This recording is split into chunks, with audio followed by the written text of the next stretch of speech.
Em meio às luzes de Manhattan, onde os arranha-céus se erguiam como agulhas de cristal, perfurando o céu noturno de veludo, Elara Reis estava em seu minúsculo apartamento. A luz de fora entrava, pintando longas faixas nos pisos de madeira gastos e nas paredes descascadas. O quarto era apenas grande o suficiente para uma cama, uma pequena mesa onde ela passava horas desenhando designs de cerâmica, e uma janela. Mas não era uma janela comum. Dali, ela podia olhar diretamente para a Torre Bastos, um monólito cintilante de aço e vidro, um símbolo de poder e riqueza que ela nunca ousara sonhar. Esta noite, aquela torre não era mais uma paisagem distante. Era um destino à espera. A oferta chegara em uma tarde cinzenta, através de uma mulher em um terno impecável chamada Isabela, assistente do CEO Juliano Bastos. A oferta era tão absurda quanto brutalmente simples. Fingir ser a esposa de Juliano por algumas reuniões importantes e, em troca, receber uma quantia de dinheiro que poderia mudar sua vida. Era o suficiente para cobrir as despesas médicas de sua mãe por anos. O suficiente para salvar o pequeno ateliê de cerâmica que guardava todas as suas memórias de infância de ser retomado pelo banco. Mas essa não era a única razão pela qual Elara a considerou. Havia algo na voz calma, mas tensa, de Isabela ao telefone, uma urgência indisfarçável que despertou uma estranha premonição em Elara.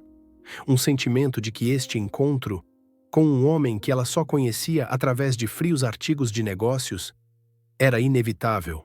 Vamos explorar esta história de um contrato fatídico e um amor que floresce dos começos mais impossíveis. Agora, em frente ao seu modesto guarda-roupa, Elara se perguntava o que a esposa de mentira de um bilionário deveria vestir. No final, ela escolheu seu vestido preto mais simples, um design clássico que comprara em um brechó anos atrás. Não era luxuoso, mas era elegante e, o mais importante, era dela. Quando chegou à Torre Bastos, um mundo completamente diferente se abriu. Os pisos de mármore brilhavam, o ar tinha o cheiro de colônia cara e um silêncio poderoso. Isabela já estava esperando, seus olhos varrendo profissionalmente Elara. Um aceno discreto sinalizando sua aprovação.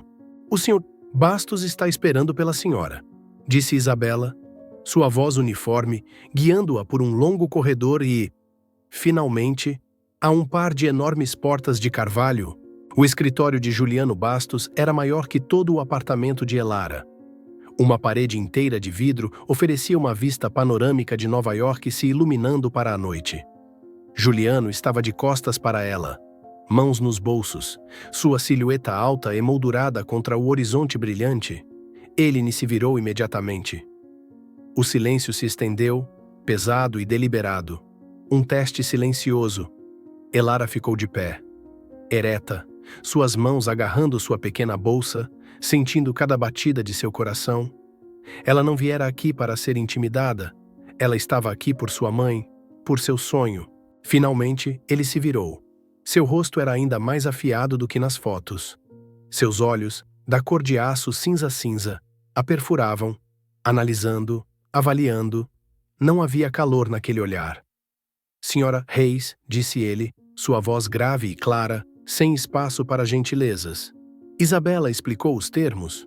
"Sim", respondeu Elara, tentando manter a voz firme. "Eu entendo. Ótimo. Isto não é um jogo. É uma transação comercial." Ele caminhou até sua mesa, um bloco de mogno polido, e empurrou uma pasta em sua direção. "Leia com atenção. Assine se concordar." Elara não precisava ler. Ela sabia o que faria no momento em que recebeu a ligação. Mas ela pegou a pasta mesmo assim, examinando as cláusulas meticulosamente redigidas. Confidencialidade absoluta, sem sentimentos pessoais, adesão a todas as instruções em eventos públicos, uma prisão feita de papel, mas também era uma chave. Ela pousou a pasta e pegou a elegante caneta tinteiro que ele colocara ao lado. A tinta preta fluiu, assinando seu nome na linha. Elara Reis, um nome agora temporariamente ligado a Juliano Bastos. Quando ela ergueu os olhos, seus olhares se encontraram. por um momento fugaz. A muralha de gelo em seus olhos pareceu rachar. Ele olhou para ela, não como uma parceira de negócios ou uma mercadoria contratada, mas como se estivesse vendo algo familiar, algo que o desestabilizava, mas desapareceu tão rapidamente quanto apareceu, substituído por sua frieza habitual. A primeira reunião é amanhã, anunciou ele, sua voz de volta ao normal. Com nossos investidores japoneses, Isabela cuidará do seu traje e fornecerá instruções detalhadas. Não me decepcione. As palavras foram como uma faca. Não um conselho, mas uma ordem.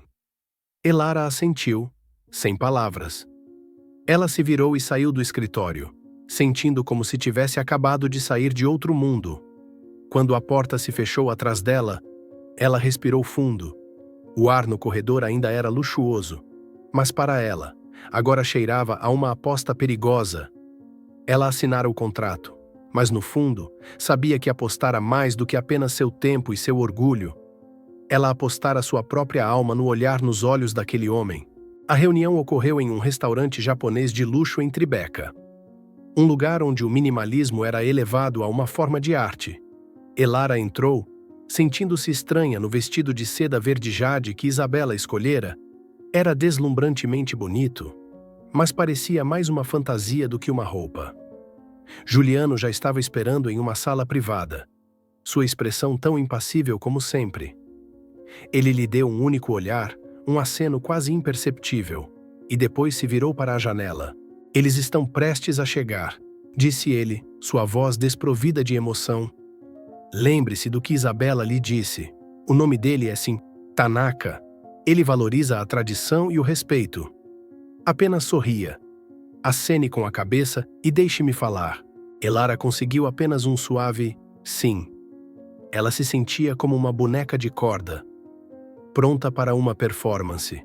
A porta de correr se abriu, e um homem mais velho com cabelos grisalhos, vestido com um terno formal, mas com um sorriso gentil, entrou com dois associados mais jovens. Era o Sr. Tanaka. Juliano levantou-se, curvando-se respeitosamente.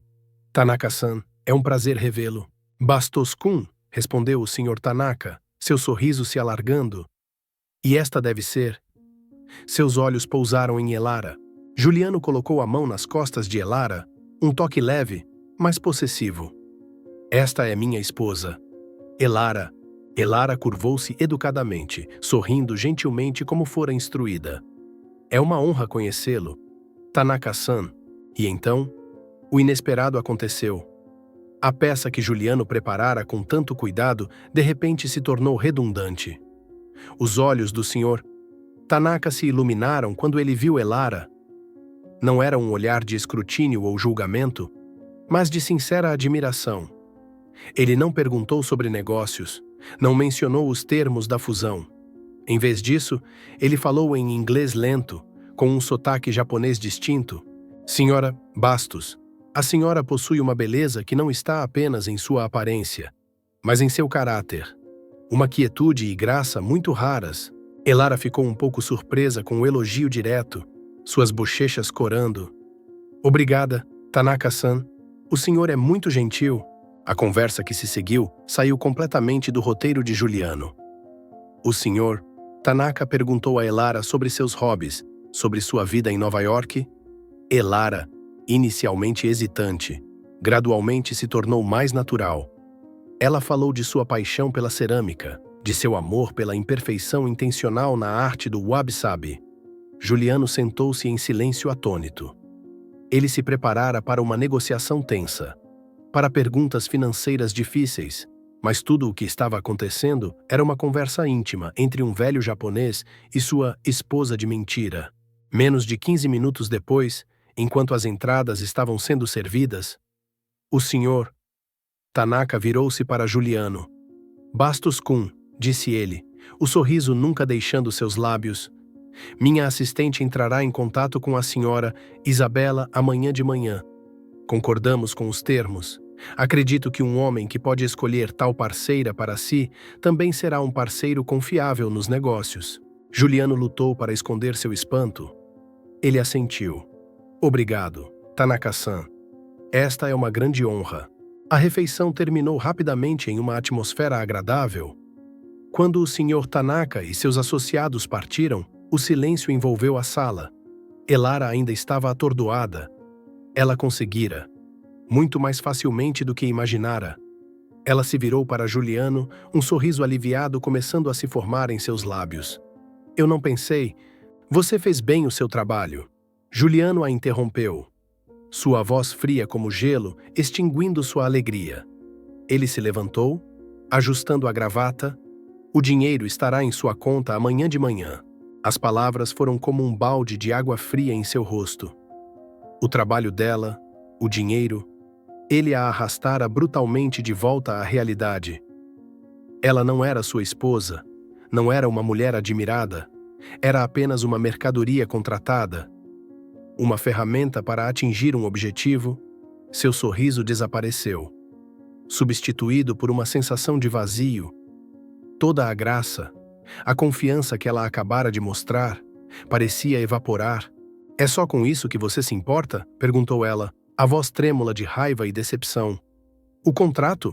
Juliano virou-se para olhá-la, seus olhos cinzentos indecifráveis. Isso é tudo o que existe entre nós, Sra. Reis. Não se esqueça. Ele jogou algum dinheiro na mesa. Pegue um táxi para casa. Com isso, ele se virou e foi embora, deixando-a sozinha na sala luxuosa, mas fria. Elara ficou sentada, paralisada, o caro vestido de seda de repente parecendo pesado. Ela observou suas costas se afastando, uma silhueta reta, solitária e distante. Ela pensara que poderia lidar com isso, que era apenas uma peça curta, mas agora ela percebia. Esta peça era muito mais perigosa do que ela imaginara, porque seu diretor era um homem sem coração. E ela, de alguma forma, começara a esperar por algo mais do que apenas dinheiro dele. Alguns dias depois, outro pedido veio de Isabela. O Sr. Tanaka estendera um convite para a família Bastos ter um jantar íntimo em sua residência particular no interior do estado de Nova York. Era uma oferta que não podia ser recusada. Juliano claramente não estava feliz, mas a pressão de um parceiro tão importante era algo que ele não podia ignorar. Elara foi mais uma vez empurrada para seu papel. Mas desta vez, a ansiedade foi substituída por uma amargura latente. A casa do Sr. Tanaka foi uma surpresa. Não era uma mansão moderna e chamativa, mas uma casa de estilo tradicional japonês, completa com um jardim de pedras, um lago de carpas e bonsais meticulosamente podados. A atmosfera era tão pacífica e serena que era quase sagrada. A senhora Tanaka, uma mulher pequena com um sorriso gentil, os recebeu na porta. O jantar foi servido em uma mesa baixa e eles se sentaram em almofadas zabuton. Tudo era primoroso, desde os pratos apresentados como obras de arte até a louça de cerâmica rústica. Elara reconheceu imediatamente como cerâmica Haku, um tipo de cerâmica que ela amava particularmente por sua beleza natural e seu esmalte craquelado imprevisível. Durante a conversa, a senhora Tanaka notou o olhar de Elara fixo em sua xícara de chá. Você gosta, Elara-chan? Ela perguntou afetuosamente. Sim, senhora. É linda, respondeu Elara. Isto é cerâmica Haku, não é? Sempre fui fascinada por como cada peça é única, moldada pelo fogo e pelo acaso. Ela ergueu a xícara reverentemente. Minha mãe é ceramista. Ela me ensinou que a verdadeira beleza às vezes reside na imperfeição. As palavras de Elara fizeram a atmosfera na sala mudar.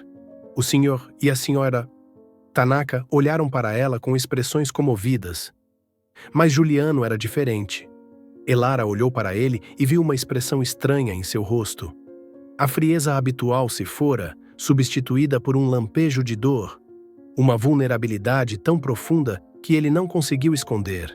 Seus olhos encaravam a xícara na mão dela, mas parecia que ele estava olhando para um lugar muito distante. O senhor Tanaka pareceu notar a mudança de Juliano. Ele disse gentilmente. A ex-esposa de Bastos-kun, Aiko, também amava muito a cerâmica japonesa. Ela tinha uma coleção inteira. O nome Aiko pairou no ar. Elara sentiu seu coração se apertar. Era isso. Este era o segredo por trás de sua muralha de gelo. Juliano não disse nada. Sua mandíbula cerrada. Ele pousou seus rachis decisivamente. Uma pequena ação cheia de tensão. Após o jantar, enquanto caminhavam pelo jardim de chá iluminado pela lua, o Sr. Tanaka encontrou uma maneira de falar com Elara a sós. Juliano foi mantido ocupado pela senhora Tanaka, que queria lhe mostrar sua coleção de pinturas em rolo. Elara-san, começou o Sr. Tanaka, sua voz contemplativa. Peço desculpas se toquei em um assunto desagradável. Está tudo bem, respondeu Elara. Eu não sabia. O Sr. Tanaka suspirou. Juliano é um bom rapaz, mas ele sofreu demais. Aiko, ela não apenas o deixou, ela o traiu da maneira mais dolorosa, com seu maior rival nos negócios. O choque quase destruiu Juliano. Ele fez uma pausa, olhando para o lago de carpa cintilante. A razão pela qual eu queria conhecer a esposa dele não foi por curiosidade. Eu era um velho amigo do pai dele. Eu queria ver se ele havia encontrado alguém que pudesse curar suas feridas.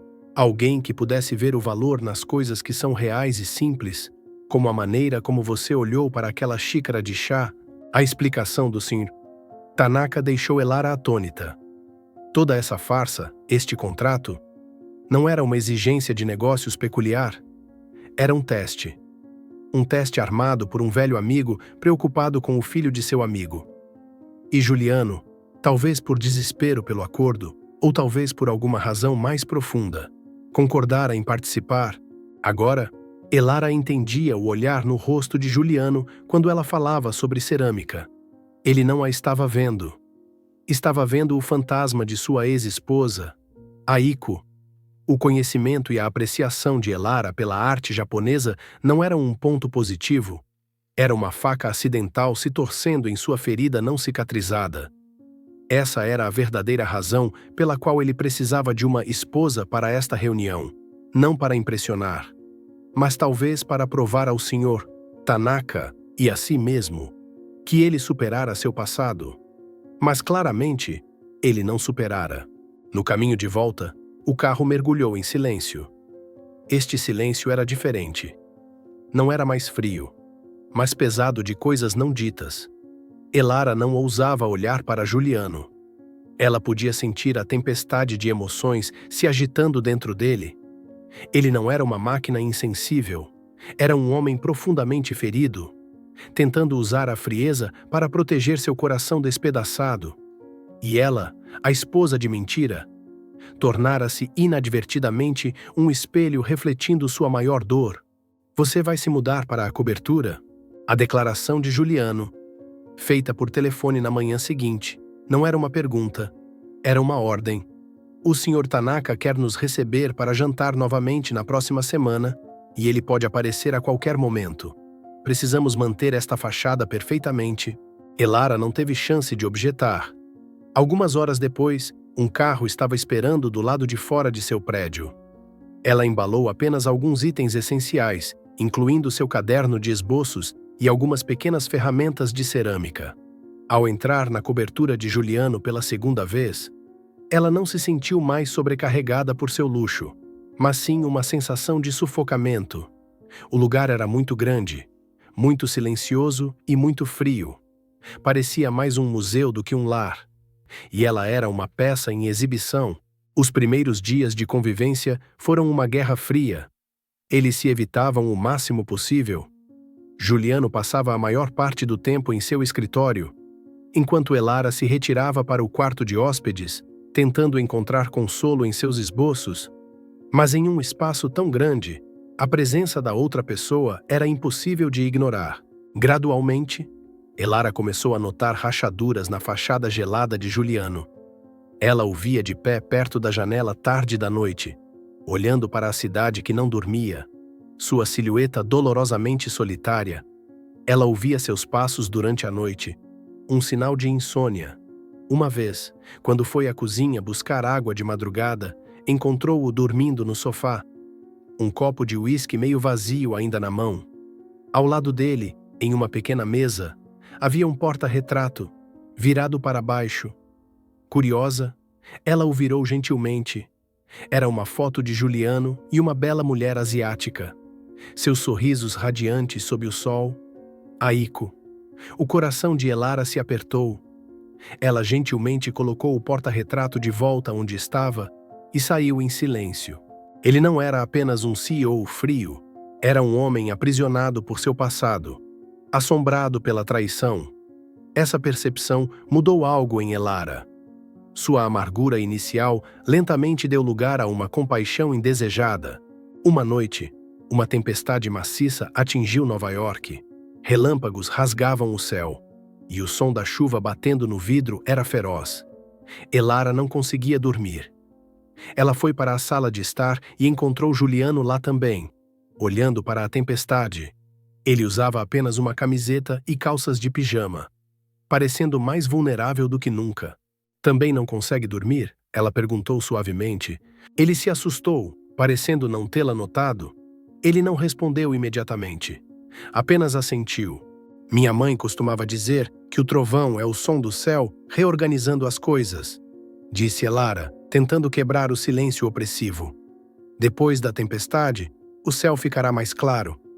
Juliano virou-se para olhá-la, seu olhar não mais afiado. Na penumbra da luz dos relâmpagos, ela pôde ver o cansaço e a tristeza em seus olhos. Sua mãe parece uma mulher sábia, disse ele, a voz baixa e rouca. Foi a primeira vez que eles tiveram uma conversa que não era sobre o contrato ou instruções. Eles ficaram ali por um longo tempo, observando a tempestade lá fora. Elara sentiu uma frágil conexão se formando entre eles. Um entendimento que não precisava de palavras. No dia seguinte, ela ousou fazer algo pequeno. Sabendo que ele frequentemente pulava o café da manhã, ela se levantou cedo e preparou um bule de chá de camomila, do tipo que sua mãe costumava fazer para ajudá-la a relaxar. Ela o colocou em uma bandeja com um croissant de uma padaria próxima e o deixou do lado de fora da porta de seu escritório. Ela não deixou nenhum bilhete, apenas se afastou silenciosamente. Quando Juliano abriu a porta, ele congelou ao ver a bandeja. O leve aroma de chá de camomila evocava uma sensação de paz há muito perdida. Ele olhou pelo corredor onde Elara havia desaparecido. Ele não disse nada, mas ao levar a bandeja para dentro, um estranho calor se espalhou por seu peito. A fachada ainda estava de pé, mas a atmosfera na cobertura havia mudado. O silêncio não era mais frio, mas continha uma sensação de antecipação. Elara se perguntou se estava entrando em uma armadilha emocional. Ela viera aqui por dinheiro, para salvar sua família. Mas agora, ela se via querendo salvar um homem que nunca pedira ajuda. Ela o estava curando, ou apenas se preparando para mais dor. A resposta ainda era um enigma, tão misteriosa quanto o homem que vivia com ela sob o mesmo teto. A vida compartilhada deles continuou em uma frágil trégua. Os pequenos gestos não ditos de Elara começaram a lascar o gelo que cercava Juliano. Ele começou a chegar em casa mais cedo, ocasionalmente. Eles jantavam juntos em silêncio, um silêncio confortável agora. Em vez de tenso, ele até perguntou sobre seus esboços, ouvindo enquanto ela explicava as diferentes técnicas de queima de cerâmica.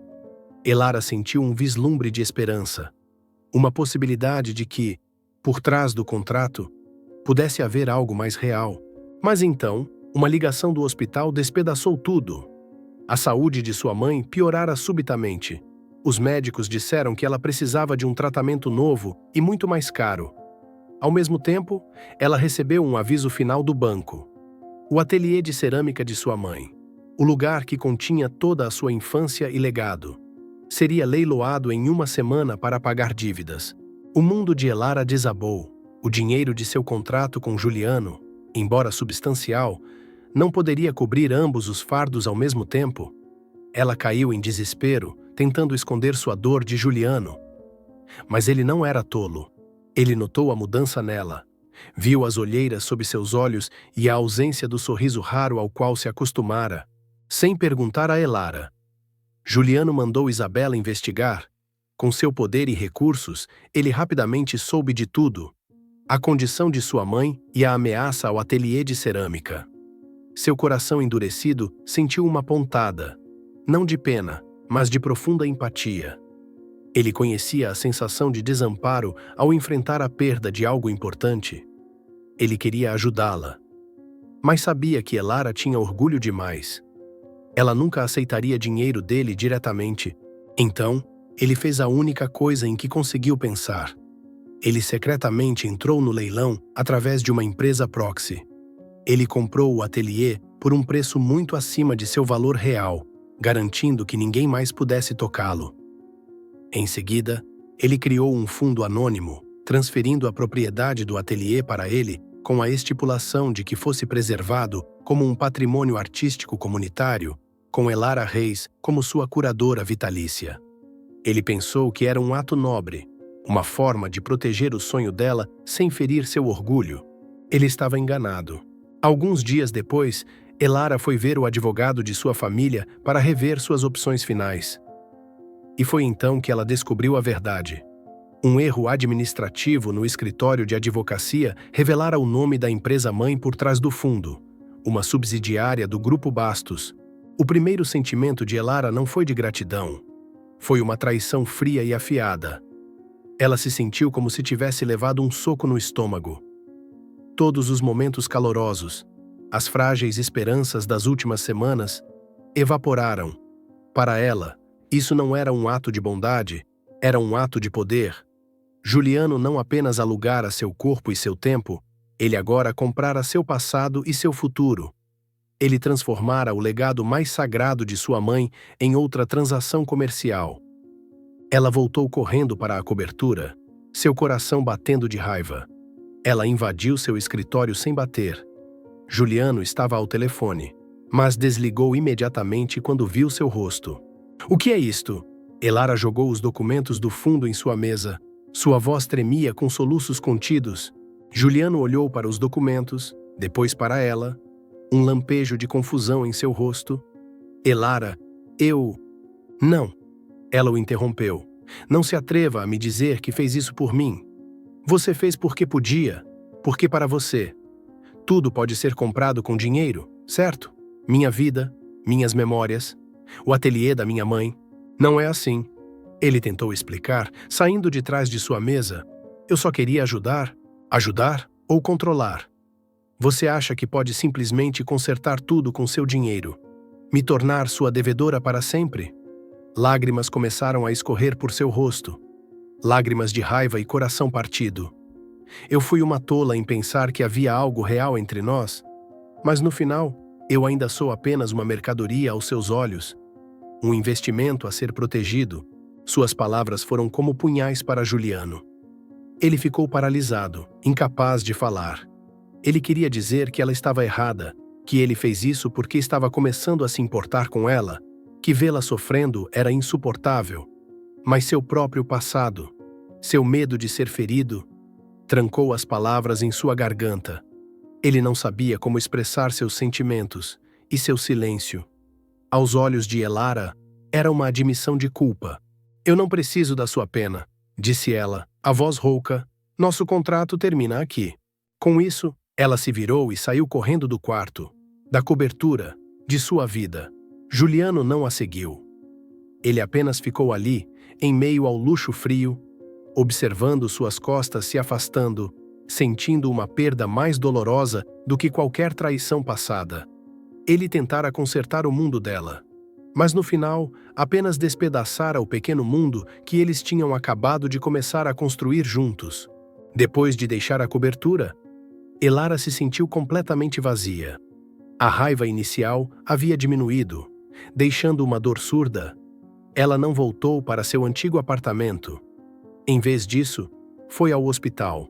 Sentou-se ao lado da cama de sua mãe por horas, segurando sua mão frágil e buscando paz no ritmo constante da respiração da mulher mais velha. Nos dias seguintes, ela tomou uma decisão ousada. Ela não deixaria o que aconteceu com Juliano defini-la. O ateliê estava salvo, embora de uma forma que ela não queria, e ela o usaria. Mas primeiro, ela precisava se encontrar novamente. Ela se lembrou de um sonho antigo: participar de um workshop intensivo sobre a antiga técnica de restauração de cerâmica de Kintsugi em Kyoto, no Japão. Era a arte de consertar cerâmica quebrada com ouro, celebrando as rachaduras como parte da história do objeto, tornando-o ainda mais bonito e valioso do que antes. Era exatamente o que sua alma precisava. Usando uma parte do dinheiro que recebera de Juliano, dizendo a si mesma que era o pagamento por um trabalho concluído, ela comprou uma passagem de avião. Enquanto isso, em Nova York, Juliano vivia em seu próprio inferno pessoal. A partida de Elara deixara um vazio maior do que ele poderia imaginar. A cobertura voltou ao seu silêncio frio inicial, mas agora não parecia mais poderosa, apenas profundamente solitária. Pela primeira vez em anos, ele admitiu para si mesmo que estava errado. Foi Isabela, sua leal assistente, quem lhe trouxe a verdade. Ela entrou em seu escritório e colocou um arquivo em sua mesa. Senhor, talvez o senhor devesse ver isto, sobre o Sim. Tanaka. Juliano o abriu sem ânimo. Dentro, havia e-mails antigos entre o senhor Tanaka e seu pai. Ele leu e o quadro completo começou a surgir. O senhor Tanaka não era apenas amigo de seu pai, era o padrinho não oficial de Juliano. O pedido de uma esposa não fora um teste de negócios, fora uma intervenção pessoal. O pai de Juliano, antes de morrer, preocupava-se que seu filho fechasse o coração para sempre após a traição de Aiko. O senhor Tanaka prometera a seu amigo que encontraria uma maneira de ajudar Juliano a se abrir novamente. A fusão era apenas um pretexto. O que ele realmente queria era ver quem Juliano escolheria para ter ao seu lado. E se essa pessoa poderia ver o homem real. Essa verdade atingiu Juliano com força. Ele estivera tão cego por sua própria dor e cinismo para ver as boas intenções do velho, e ele deixara Elara, a única pessoa em anos que vira através de sua concha, ir embora por causa de seu próprio orgulho e incapacidade de se comunicar. Onde ela está? Juliano perguntou a Isabela, sua voz urgente.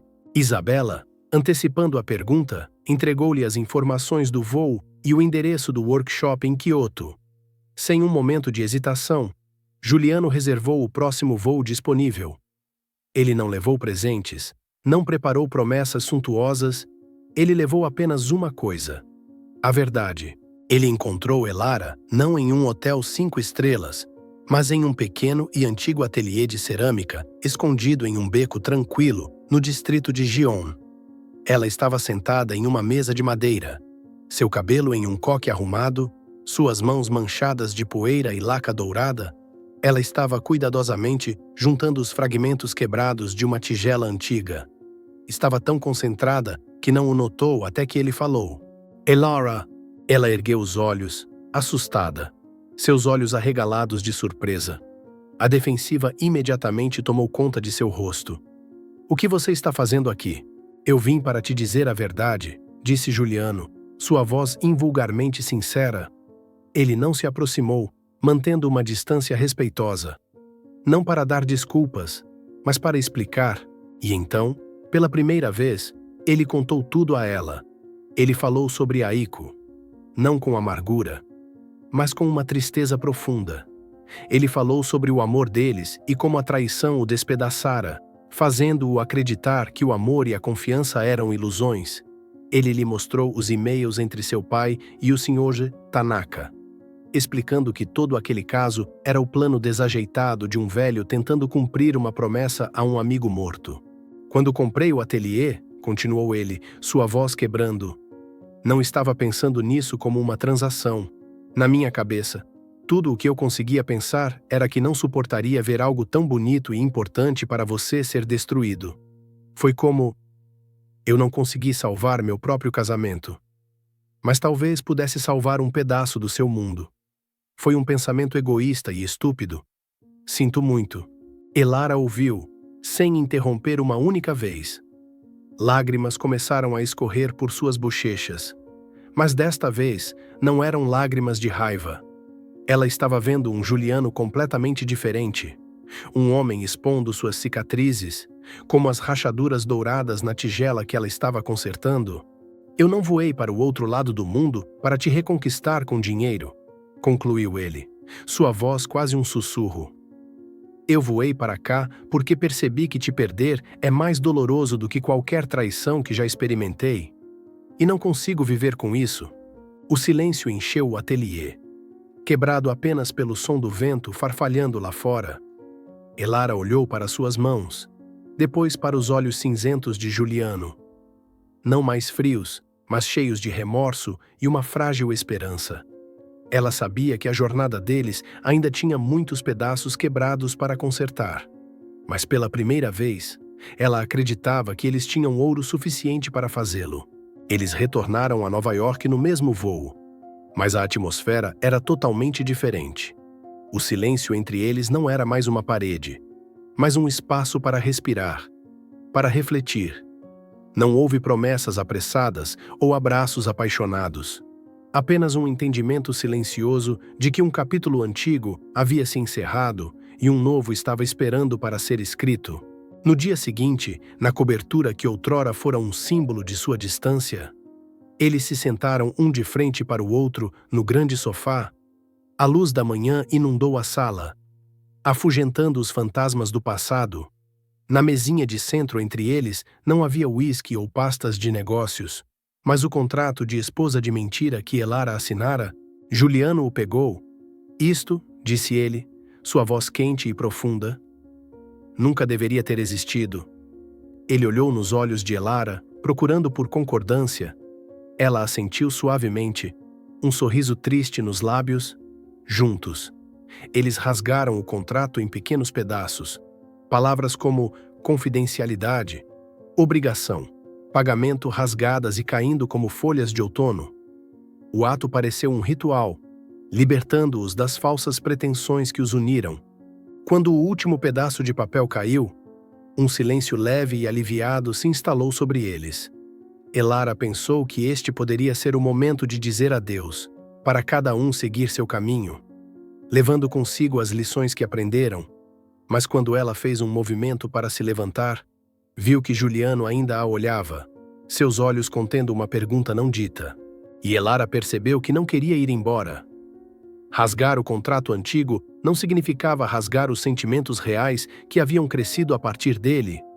Aqueles sentimentos, como os pedaços de cerâmica quebrados, ainda estavam lá, esperando para serem reunidos. Ela sorriu, um sorriso real e radiante. Acho que precisamos de um novo contrato, disse ela. Juliano ergueu uma sobrancelha, um toque de confusão em seus olhos. Elara pegou uma folha de papel em branco e uma caneta da mesa lateral. Ela começou a escrever. Acordo de parceria de vida. Leu ela em voz alta enquanto escrevia. Entre Juliano Bastos e Elara Reis. Ela continuou. Não com linguagem jurídica seca, mas com a linguagem do coração. Cláusula 1. Honestidade absoluta, sem segredos, sem muralhas de gelo. Cláusula 2. Apoio mútuo. O sonho de um será a inspiração do outro. Cláusula 3. Comunicação aberta. Todos os medos e inseguranças devem ser compartilhados, não escondidos. Cláusula 4. Respeito pelo espaço pessoal. Cada um tem o direito de seguir suas próprias paixões, sabendo que sempre há um lugar para voltar para casa. Ela fez uma pausa, olhando para ele. E a cláusula mais importante. Cláusula 5. O amor não será uma transação, mas uma obra de arte que criamos juntos todos os dias. Pode não ser perfeito, pode ter rachaduras, mas será nosso. Ela empurrou o papel em sua direção. Juliano leu cada palavra, seus olhos se aquecendo. Ele não disse nada. Ele simplesmente pegou a caneta e assinou seu nome abaixo do dela. Uma assinatura firme e forte. Eles haviam rasgado um contrato baseado em mentiras e dinheiro, apenas para criar um novo pacto escrito com confiança, igualdade e esperança. A história deles não era um conto de fadas de um príncipe e uma plebeia. Era a história de duas almas quebradas que se encontraram, aprendendo a usar seus próprios pedaços quebrados para curar o outro. Algumas semanas depois, o ateliê da mãe de Elara reabriu. Não como um patrimônio friamente preservado, mas como um espaço criativo e vibrante. Elara estava na roda de oleiro, suas mãos cobertas de argila, moldando um vaso.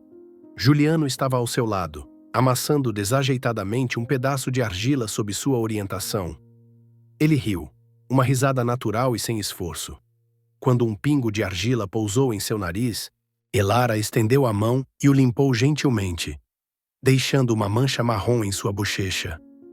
Eles se olharam e, naquele momento, em meio ao cheiro de argila úmida e à luz quente do ateliê, souberam que haviam encontrado seu lar, não em uma cobertura luxuosa ou em uma conta bancária maciça, mas na imperfeição, nas rachaduras consertadas com o ouro do amor e da compreensão. Eles estavam criando uma nova obra de arte juntos, uma mais bonita e duradoura do que qualquer coisa que já haviam conhecido. Às vezes, construímos os muros mais altos não para manter os outros fora, mas para ver quem se importa o suficiente para derrubá-los. A história de Juliano e Elara não é apenas sobre um amor entre dois mundos diferentes, mas uma jornada para encontrar a redenção em seus próprios pedaços quebrados. Eles começaram com um contrato, uma transação fria, mas acabaram encontrando uma conexão mais profunda do que qualquer documento legal. Isso nos lembra que o verdadeiro valor não reside no que possuímos, mas no que estamos dispostos a dar: confiança, compaixão e a coragem de expor nossas cicatrizes. Como a arte do kintsugi, as rachaduras não são sinais de fraqueza, mas evidências de uma história de sobrevivência.